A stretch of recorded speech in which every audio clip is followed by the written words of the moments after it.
l'instant parmi nous. Ensuite, le pasteur David va nous faire une prière pour dire bienvenue au Saint-Esprit. Et après, on passe à l'enseignement et, selon l'Esprit, aux délivrances et prophéties, etc. Ô Saint-Esprit, descends, descends. Saint-Esprit, Ô Saint-Esprit, descends sur nous. Ô Saint-Esprit, ô Saint-Esprit, descends, descends. Saint-Esprit, Ô Saint-Esprit, descends.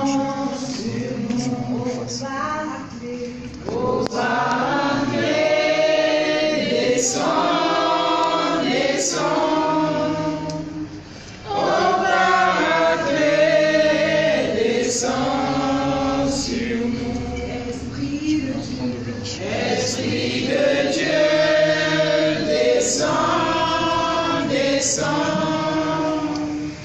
Esprit de Dieu, descends sur nous. Alléluia. levons-nous pour accueillir le Saint-Esprit.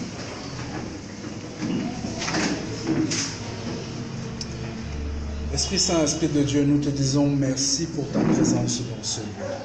Toi que Dieu le Père nous a laissé comme héritage, afin que nous ayons une relation totale, entière et complète avec lui. Nous savons que tu es ici dans la maison de Dieu, dans sa synagogue, celle qu'il a choisie pour être là, pour communiquer avec ses enfants, pour toucher chacun d'eux.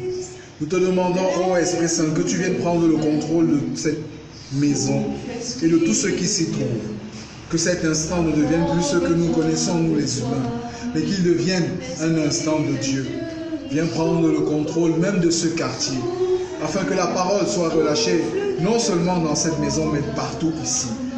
Que la volonté de Dieu se manifeste. Nous demandons de prendre le contrôle de notre servante, la servante de Dieu, la prophétesse Marie-Madeleine. Que chaque parole qui est relâchée ici, ô Esprit Saint, touche ton esprit qui est en chacun de tes enfants ici présents. Comme la parole dit, qu'aucun d'eux ne vient à Dieu et rentre les mains. Que cela se manifeste à travers toi, à travers ta puissance, à travers ton action et ta manifestation ici. Que durant le reste de notre culte, de notre prière, de notre rassemblement dédié à Dieu, tu sois au total contrôle de tout ce qui se fera. Que tu révèles ce qui a révélé, que tu touches ce qui a touché, que tu délivres ce qui a délivré, ou que tu remplisses ce qui doit être rempli. Esprit Saint, prends le total contrôle. Sois un souffle à cet instant, au nom tout-puissant de Jésus-Christ. Amen.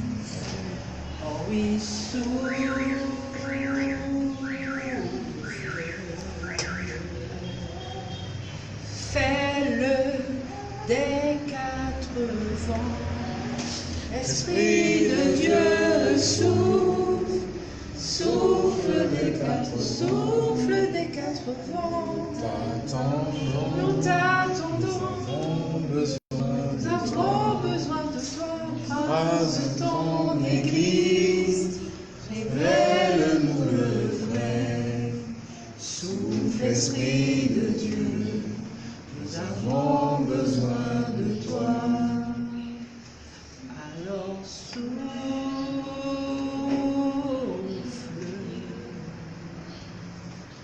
souffle dans ton Église. Oh oui, souffle.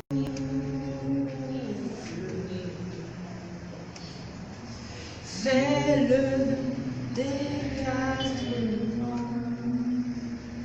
Merci Esprit de Dieu pour ta présence. Maintenant que nous allons passer à l'enseignement, que ce soit toi qui parles et que cet enseignement prenne vie dans la vie de tous tes enfants ici réunis. Que nous sortons de là en étant de nouvelles personnes, que nous fassions toutes choses nouvelles au nom tout-puissant de Jésus-Christ de Nazareth. Amen. Asseyons-nous. Je vais vous parler de quelque chose que certains connaissent et d'autres ne connaissent pas, qui s'appelle la vision. Il faut voir que quand on vit avec Dieu, on vit avec une vision. Tu ne peux pas connaître Dieu si tu n'as pas de vision. Dieu, ce n'est pas aller à l'église, écouter le pasteur. Dieu, ce n'est pas simplement lire la parole de Dieu. Mais il faut lire Dieu avec une attente. C'est cette attente que l'on va communément appeler une vision. Donc, quand tu as une vision, tu espères de Dieu. Tu veux atteindre un objectif.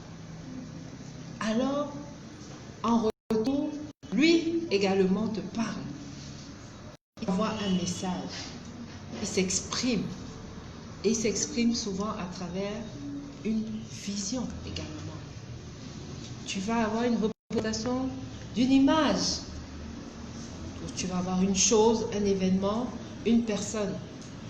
Cela peut se manifester par un songe. Tu peux même avoir des apparitions en étant éveillé.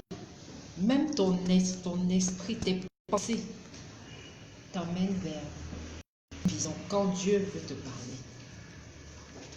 Pourquoi donc nous avons des visions? Pour affermir notre foi, pour nous donner de l'espoir. La vie est tellement, je vais dire, ondoyante, que souvent nous trouvons des tribulations. Nous rencontrons des tribulations. Nous rencontrons des catastrophes. Et qu'est-ce qui nous fait surpasser cela? C'est la vision. Qu'est-ce que Dieu nous a dit? Alors, on reste déterminé, ferme dans cette vision. Et ça va nous motiver. Nous aurons donc la motivation de continuer. Nous aurons la motivation de dire, je ne change pas de voie. Je ne suis pas le mal parce que j'ai eu cette vision. Et tant que cette vision ne se manifeste pas, moi je continue avec Dieu. Allons dans Romains 8, verset 24.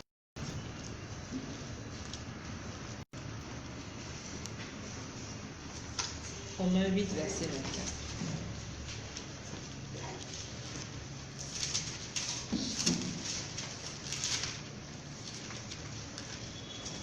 Alléluia. Car c'est en espérance que nous sommes sauvés. Or, l'espérance qu'on voit n'est plus espérance. Ce qu'on voit, peut-on l'espérer encore? Amen. Nous sommes sauvés par l'espérance.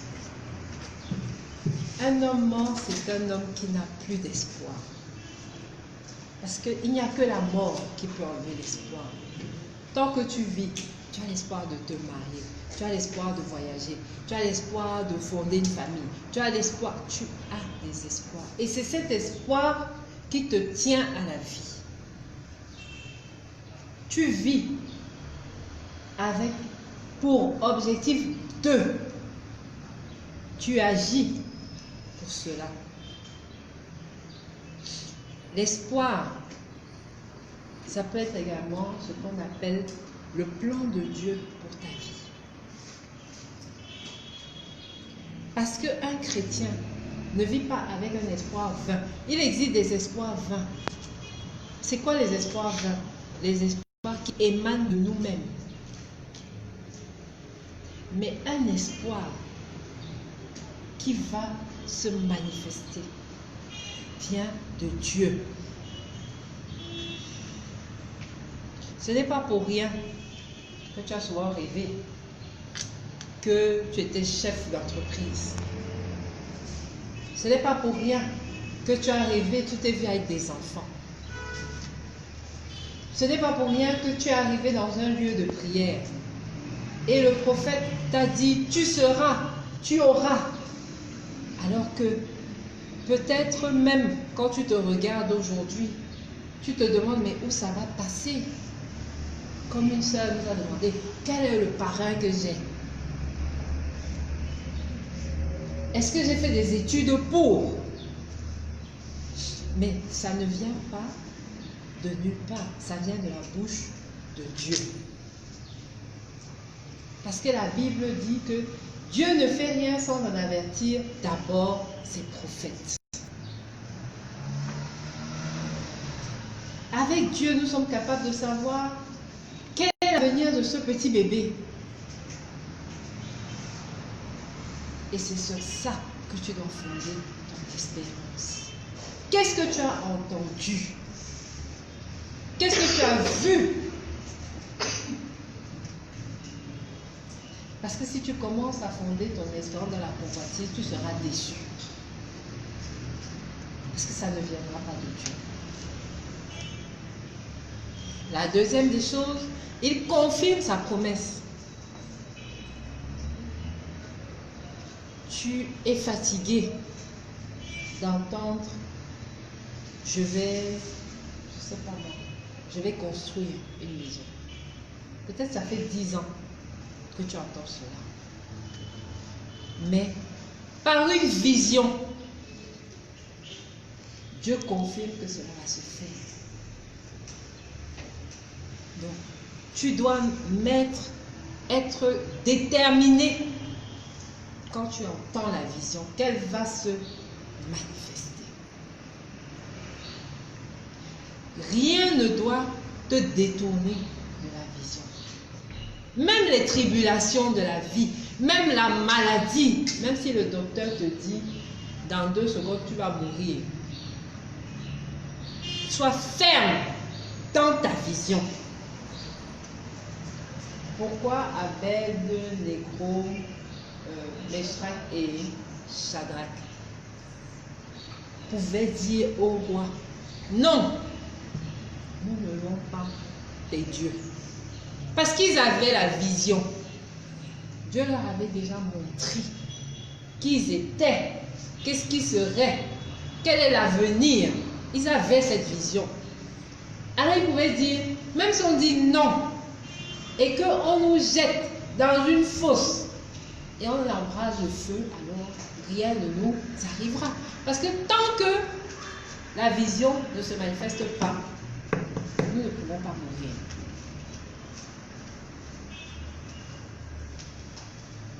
Donc, les tribulations, les catastrophes, les malheurs, comme le pasteur nous disait au début, Dieu t'éprouve. Pourquoi? Parce qu'il veut voir jusqu'où tu vas aller. Parce qu'il veut te changer. Il veut que quand les choses arrivent, tu sois prêt. Si c'était aussi facile pour le peuple d'Israël, il y a beaucoup de choses qui n'allaient pas se passer. Mais Dieu connaît le moment, il connaît le temps où les choses doivent arriver à manifestation. Et lui seul connaît ce temps.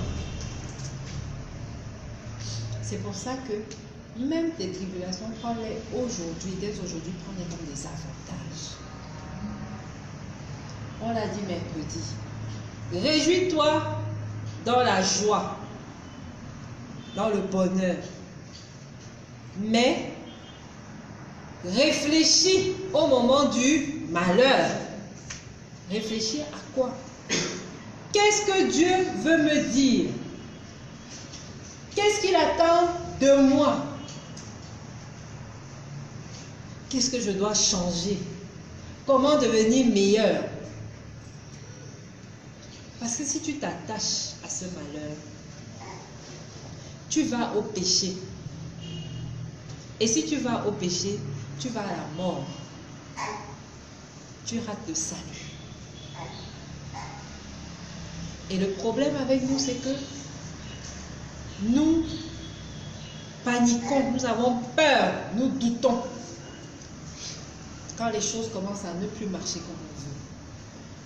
Pourtant, qui, homme de foi, dans la parole, a vu son destin s'accomplir sans avoir eu des épreuves? Qui? Montrez-moi. Même Jésus-Christ de Nazareth, Fils de Dieu, est venu souffrir sur la terre. Donc, ne regarde plus les souffrances comme une calamité, mais regarde-les comme occasion de changer, de devenir une nouvelle personne.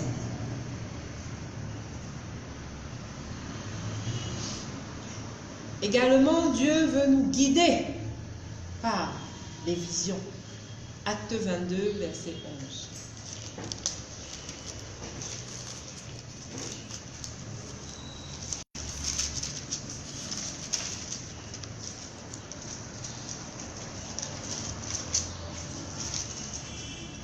Alléluia. Comme je ne voyais rien à cause de l'éclat de cette lumière, ceux qui étaient avec moi me prirent par la main et j'arrivai à Damas. Amen. Je ne voyais rien.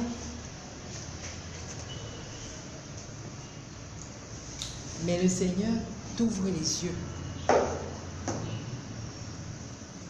Peut-être que tu es en train de prendre une voie que tous les êtres humains, les êtres de chair, trouvent que c'est la mauvaise voie. Mais quand le Seigneur t'ouvre les yeux, tu sens que c'est là qu'il faut partir. Elle ne va pas de la volonté des hommes, elle va de la volonté de Dieu. Rappelez-vous, un prophète à qui le Seigneur a dit va épouser une prostituée. Le prophète a vu ça comme si c'était la mort. Comment toi tu vas chez une prostituée? Mais c'était la volonté de Dieu. Donc, souvent nous ne voyons rien, nos yeux sont fermés. Mais quand Dieu t'ouvre les yeux, tu te rends compte que tu es sur la bonne voie. L'œil humain regarde les artifices, regarde les choses extraordinaires à la vue. Mais Dieu se révèle dans la simplicité. Jésus-Christ de Nazareth, né dans une étable. Le roi des rois, né dans une étable. Tous les hommes ont dit non, ce n'est pas possible. Dieu ne peut pas naître dans une étable. Ce n'est pas lui. Or, c'était lui. Tu rates ton destin, ta destinée, parce que tu vois mal. Dieu seul peut te donner une vision claire.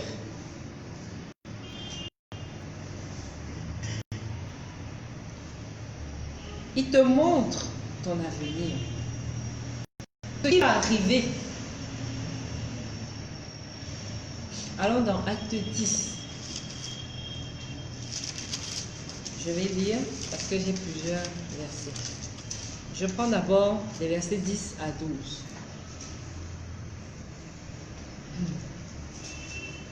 Il eut faim et il voulut manger. Pendant qu'on lui préparait à manger, il tomba en extase.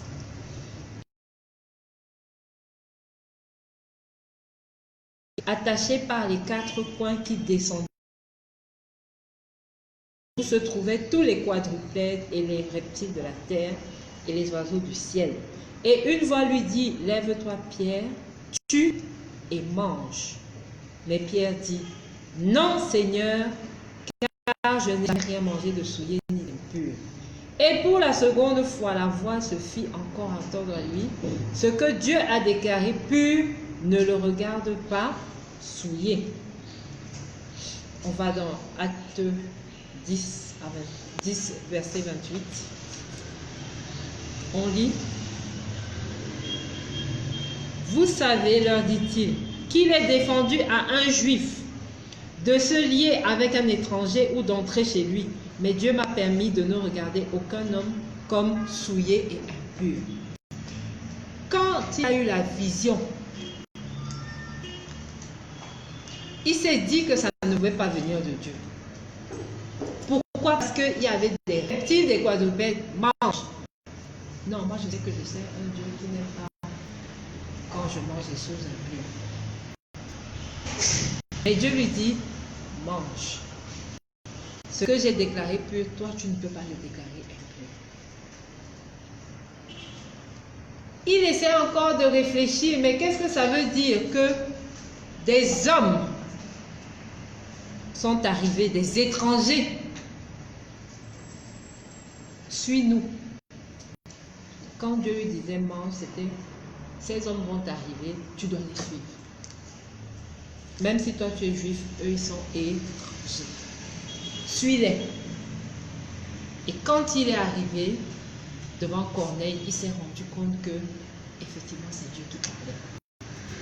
Moi je ne peux pas dire que c'est pur. Moi Dieu, et toi tu dis que c'est impur. Donc, il nous montre les choses à venir. Quelle vision tu as fait que tu n'as pas compris? Elle avait bel et bien une signification. Elle était là pour te guider vers l'avenir. Mais tu ne l'avais pas compris. Peut-être tu la gardes au fond de ton cœur. Mais, peu importe cette vision que tu as ou que tu as eue, il y a un temps où Dieu va la révéler. Parce que je vous ai dit, c'est à lui qu'appartient le temps. Il te donne aussi une vision pour te préserver. Des fois, tu es en train de faire un choix. Est-ce que c'est la femme là que je dois épouser? Est-ce que je dois accepter le travail là ou non? Alors Dieu t'envoie une vision. Et dans cette vision, clairement, tu vas faire un choix. Et il te dit quel choix faire. 2 Rois 6, 17.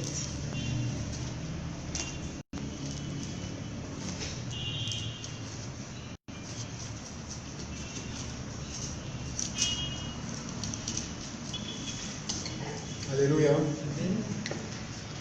Élisée pria et dit, Éternel, ouvre ses yeux pour qu'il voie. Et l'Éternel ouvrit les yeux du serviteur qui vit la montagne pleine de chevaux et de chars de feu autour d'Élisée. Amen. Amen. Le choix, il arrive. Tu n'arrives pas à interpréter. Tu as besoin de Dieu, mon frère et ma soeur. Parce que tu as toutes les visions du monde, mais si tu n'as pas le Saint-Esprit, tu ne verras pas ce que c'est. Souvent même tu auras des visions venant de Dieu, tu vas te dire que c'est l'ennemi qui essaie de te troubler. Alors que c'est Dieu qui te parle. Donc ça m'emmène à vous dire que la source de la vision n'est autre que l'Esprit Saint. Joël 2, verset 28. Joël 2, verset 28.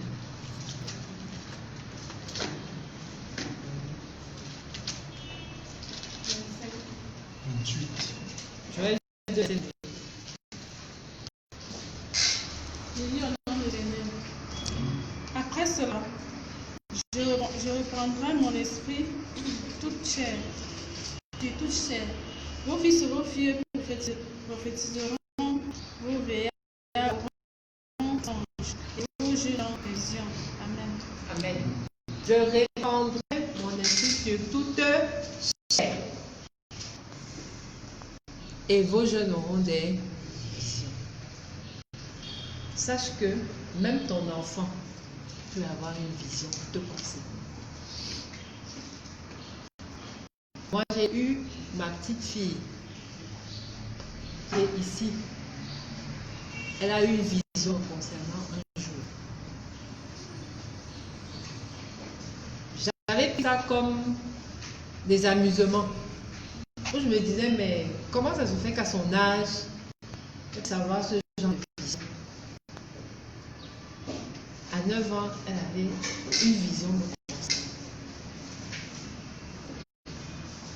Et sa vision n'est pas venue comme un songe, mais comme une voix. Elle me dit, une voix m'a dit que tu auras ça, ça, ça, ça. Est-elle devenue folle?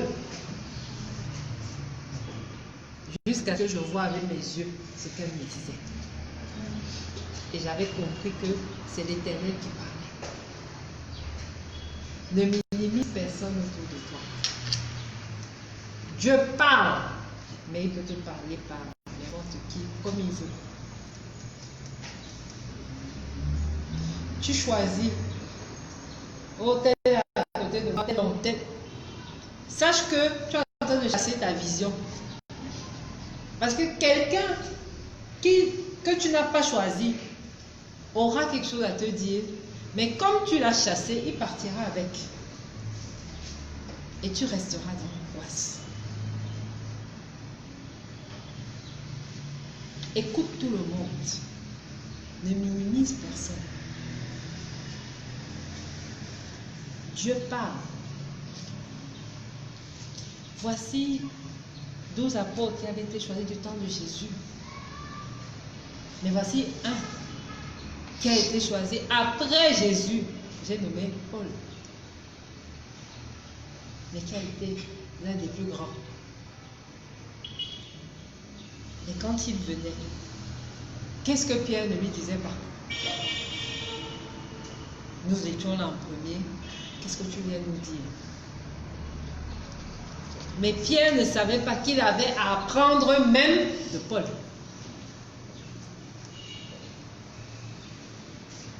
Donc, attention. Ne sélectionne pas. Si nous sommes ensemble, c'est que le Seigneur veut que nous soyons ensemble. Et il y a une raison. Dieu ne fait pas les choses pour rien. Sur 1 milliard de personnes, des milliards de personnes sur la terre, pourquoi tu rencontres certaines et pas d'autres? Parce que Dieu a organisé ces rencontres. Et de ces rencontres, tu dois tirer quelque chose. Tu dois tirer quelque chose. Si tu ne tires rien, que tu n'as pas compris la vie. Parce que le diable, il sait que Dieu parle à ses enfants. Il sait que Dieu veut manifester ses plans à travers les visions. Qu'est-ce qu'il fait? Il se mêle. Et il te donne ces visions. J'entends dans une église, Dieu m'a dit que on dit c'est pas Dieu, c'est l'autre. Comment donc je peux connaître entre ce Dieu qui parle et l'autre?